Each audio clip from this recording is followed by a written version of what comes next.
যে ঢাকায় অনুষ্ঠিত সমাবেশ সেটি সফল করার লক্ষ্যে আজকে আজকের এই বক্তব্য সভায় উপস্থিত আছেন আজকে সভার সম্মানিত সভাপতি রাজবাড়ী জেলা যুব দলের বিপ্লবী আহ্বায়ক রাজপথের পরিচিত সৈনিক ফরিদপুর বিভাগীয় যুব দলের বিপ্লবী সহ সাংগঠনিক সম্পাদক সাবেক রাজবাড়ী যুব সমাজের আইকন জনাব খায়রুল আলম ভিড়বকুল উপস্থিত আছেন আজকে প্রধান আকর্ষণ প্রধান অতিথি হিসেবে ঢাকা রাজপথে ছাত্র আন্দোলনের সাবেক নেতা সাবেক ছাত্র নেতা যুব দলের বিপ্লবী সাবেক যুগ্ম সাধারণ সম্পাদক এই রাজবাড়ী জেলা যুব দলকে সুসংগঠিত করার জন্য অন্যতম কারিগর যুব সমাজের আইকন জনাব মোহাম্মদ সাব্বির হাসান টিপু ভাই প্রিয় বড় ভাই আরো উপস্থিত আছেন জনাব মাহমুদ হাসান বাপ্পি সাবেক সাহিত্য প্রকাশনা বিষয়ক সম্পাদক যুবদল কেন্দ্রীয় কমিটি আরো উপস্থিত আছেন জনাব রতনুজ্জামান তালুকদার সাবেক সহ-কোষাধ্যক্ষ কেন্দ্রীয় যুবদল কেন্দ্রীয় নির্বাহী কমিটি উপস্থিত আছেন রাজবাড়ী জেলা যুবদলের সদস্য সচিব জনাব আমিনুর রহমান ধন্টু উপস্থিত আছেন রাজবাড়ী জেলা যুবদলের বিপ্লবী সিনিয়র যুগ্ম আহ্বায়ক যিনি গত 17 বছর রাজবাড়ীর কোর্টে এই আন্দোলন সংগ্রামে যারা হামলা আন্দোলন করেছে তাদেরকে আইনি সহায়তা দিয়েছেন সেই প্রিয় বড় ভাই অ্যাডভোকেট মেজর হোসেন মনি উপস্থিত আছেন রাজবাড়ী জেলা যুবদলের সাবেক সভাপতি সাবেক ছাত্র নেতা পরিচিত সৈনিক জনাব মনিরুজ্জামান মনি সহ আমাদের বিভিন্ন যুবদলের যুগ্ম আহ্বায়কবৃন্দ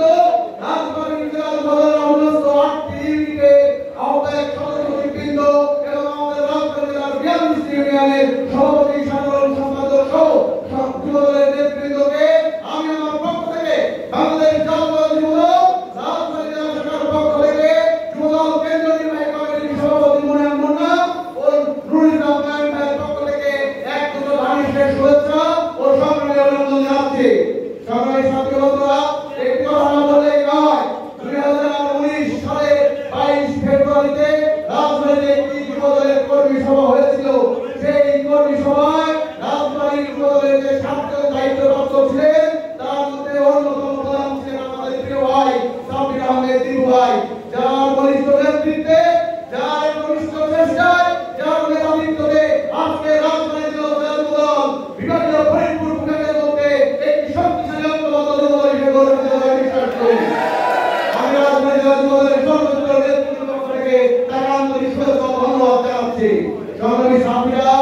দেশ একটি কলঙ্কময় অধ্যায় পার করেছে গত 17 বছর। 2008 সালে 29 ডিসেম্বর তৎকালীন মঈনুদ্দিন ফখরুদ্দিন ও সেনাবাহিনীর সমর্থনে পেছনের দরজা দিয়ে বাংলাদেশের রাষ্ট্রীয় ক্ষমতায় আওয়ামী লীগ সরকারকে ক্ষমতায় এসেছিল। তারপর থেকেই তারা বাংলাদেশকে তাদের রাজধানী বাংলাদেশকে তাদের বাবার পৈতৃক সম্পত্তি হিসেবে দমন-নিপীড়ন চালিয়ে যাচ্ছিল। গত 5 আগস্ট সকলের নেতৃত্বে বাংলাদেশের আপামর জনগণ ও ছাত্র জনতার নেতৃত্বে যে অভ্যুত্থানের মাধ্যমে আজকে বাংলাদেশ মুক্ত হয়েছে, আজকে আমরা এখানে মুক্ত হয়ে কথা বলার সুযোগ পেয়েছি। সেই জুলাই আগস্টের সমস্ত শহীদদেরকে আমি স্মরণ করি, আমি গভীর শ্রদ্ধায় স্মরণ করি বাংলাদেশের শ্রেষ্ঠ বাঙালি শহীদ রাষ্ট্রপতি জিয়াউর রহমানকে, যার জন্ম না হলে হয়তো ওই দিন কারণ ঘাট বেতার কেন্দ্র থেকে আমি জিয়া বলছি বাংলাদেশের স্বাধীনতা ঘোষণা করছি এই আওয়াজকে হয়তো আসতো না। আজকে আমরা স্বাধীন বাংলাদেশের নাগরিক হিসেবে নিজেদেরকে দাবি করতে পারতাম না। আমি এটাকে শ্রদ্ধাভাবে স্মরণ করি। সংগ্রামী সাথীরা, কথা একটা গত 5 আগস্টের আগে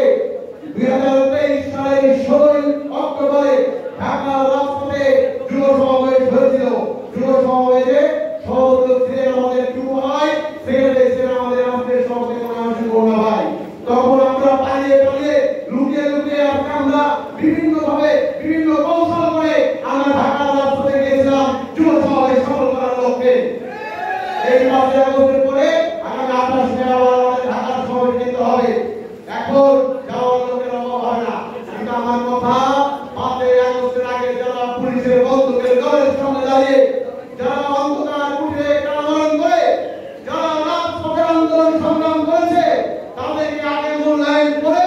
রাজপথে 5 সহস্রাধিক লোককে আমরা যুবদলের সমাবেশ দেবো ইনশাআল্লাহ। রাজবাড়ী জেলা যুবদল অতীতের ন্যায় বর্তমানে